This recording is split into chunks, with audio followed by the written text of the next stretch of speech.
Hello everyone, my name is Eric Fausner. I'm the executive online editor of the Golden Gate University School of Law Law Review, and today I'm sitting down with Larissa Jones to talk about her article on how DA's offices should change their approach when prosecuting the crime of prostitution. Larissa, thank you for joining me today. Thank you for having me.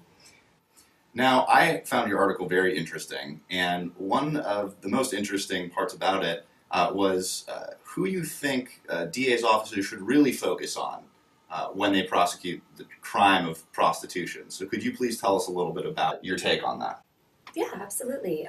I felt strongly about this particular topic because I have experience working in nonprofit organizations with survivors of human trafficking, sexual assault, domestic violence, and I've worked with primarily women who have worked in the sex industry, all of whom have been prostituted. So it was an act that was done upon them. Through my work and through my research, I came to the conclusion that DA's offices that were focusing on charging prostitutes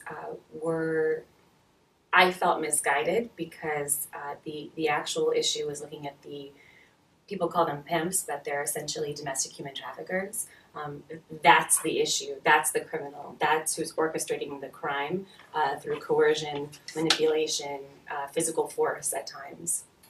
What do you think the general misconception is between what a pimp is and what a human trafficker is?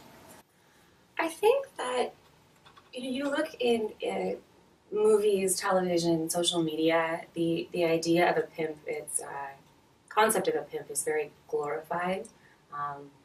There was a movie recently, I don't remember what it was called, but the song was about it's hard out here for a pimp, and I think that because of that glorification, the general public doesn't really focus on the heinous crimes that these folks are committing. I think they think of human traffickers who are people who are going to other countries and kidnapping folks and bringing them here to the States.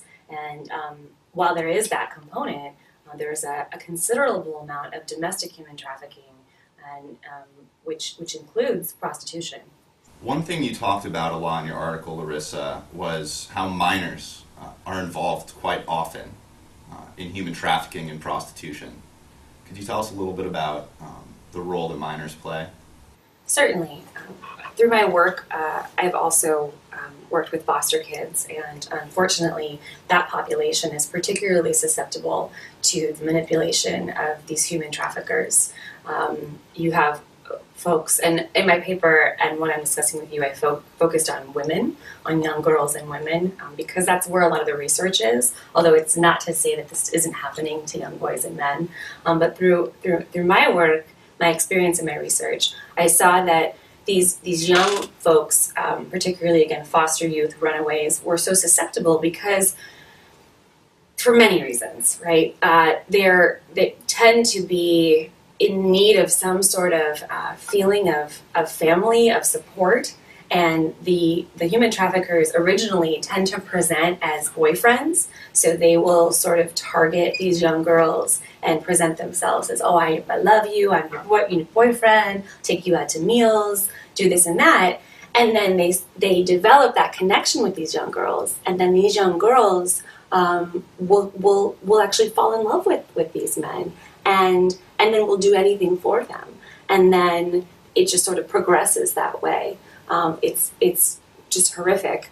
What I've seen also is using drugs to get these young people sort of enmeshed in the system of prostitution. I've heard stories of human traffickers who would take these young girls for dates to McDonald's, let's say, and then carry with them small vials of heroin, and then surreptitiously inject this heroin into the burgers. So these girls are becoming addicted, and they don't even know that they're doing the drug. So then when they're addicted and coming down from it, they'll do anything for a fix, right? What's particularly puzzling to me is that in a number of states, right, you have situations where these minors are being prosecuted, right? But the very same jurisdiction, in that very same jurisdiction, the minors can't actually legally consent to the sex act because they're below whatever age has been identified as the age of consent. So I think it's nonsensical. How would you say that DA's offices generally approach prosecuting prostitution right now? So, from my understanding, prostitution is generally prosecuted focusing on the sex worker. That the thing about that is that it's easier. My understanding is it's easier because you have the sex worker on the street who is picked up, or there's an undercover officer who's soliciting, or scenarios like that, and it's more difficult to identify who the actual human trafficker is. It takes more time, more money, and so the focus tends to be on the woman who is a sex worker. You do write about how there is a change in the way some DA's offices are approaching prosecuting prostitution. Could you describe those offices and their approach? Yes. So I specifically write about New York. I believe it's called the Human Trafficking Court, and I believe they're the first of their kind in the country to set up a court that specifically handles prostitution, human trafficking, much like we have drug courts or a domestic violence court, where the calendar is set to deal with only this issue. And through that system, there is more of an awareness and a sensitivity to the specific issues that are connected with this particular type of activity, and these courts are able to address those issues and perhaps funnel these women into support services, wraparound services that serve to better remedy the problem. Why don't you think DA's offices want to focus on the pimps or the sex traffickers, as you describe them? I suppose it's just speculation for me, but it kind of goes back to what I was just commenting on. I think that it's difficult to prosecute a sex trafficker. It takes more time, more money. If you literally see someone soliciting, you can say, oh, we can pick you up because we've seen you commit this crime.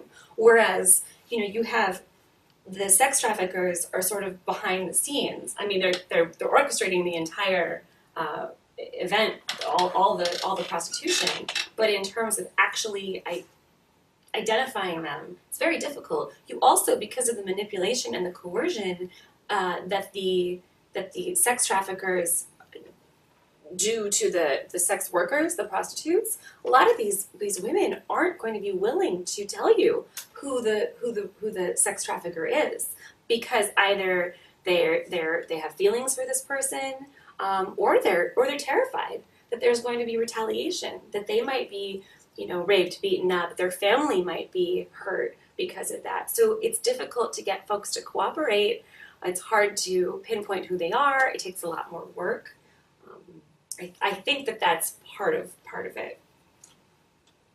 One DA's office that you write about in particular is the Orange County DA's office in Anaheim, and you write a little bit about why they changed their approach.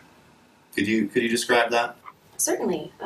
In Anaheim, the police department was actually, my understanding is the police department was who sort of pushed this forward. The officers in that department began to identify commonalities among the young women that they were picking up for prostitution, and I think they were much like the characteristics that we just spoke about. Runaways, youths in foster care, perhaps folks who had issues with drugs, and they sort of started to realize that by going after these young women, it wasn't actually solving the issue. The women were either incarcerated briefly, going right back on the streets, just cycle, or they were being incarcerated for longer periods of time, and the sex traffickers were just filling their spots, just finding other young women to do the work, to be trafficked and be prostituted. So the DA's office, my understanding is they listened to that and then sort of shifted their approach into providing services more for these young women and focusing more on prosecuting the sex traffickers. What sort of a difference does it make when a DA's office offers the victims of sex trafficking and prostitution services instead of prosecution? So I think, to speak to your question, in Anaheim, it's a good reflection of how it works.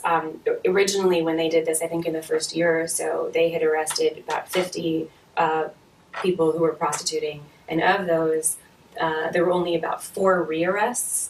And their theory behind it, and I agree with this, is that by providing services, they're getting at the root causes behind why these women are susceptible to this coercion. What needs they have that are somehow being met in this sex trafficking work. So by providing wraparound services, housing, education, meals, just a general feeling of support, I think that makes it less likely that these young women are susceptible to getting back into that lifestyle.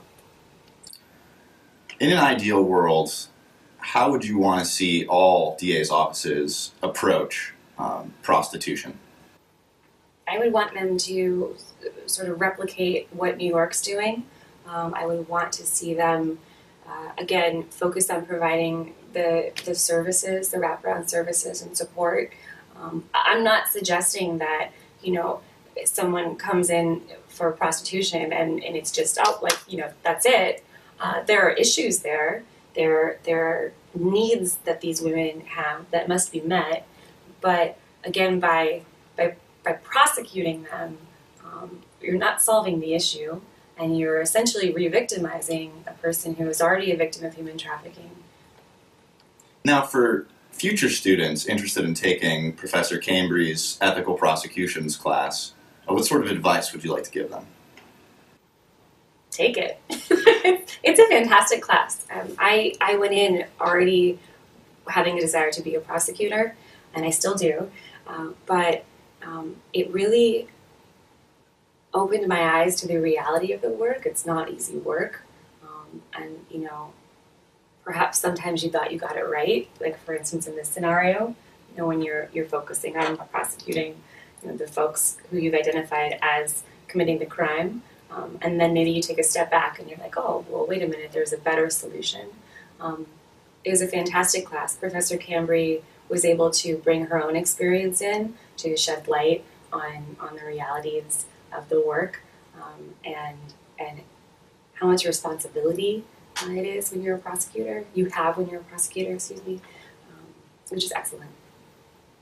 Thank you for joining me, Larissa. I think your paper is going to start a great conversation in the legal community, and we're very much looking forward to having it published early next year.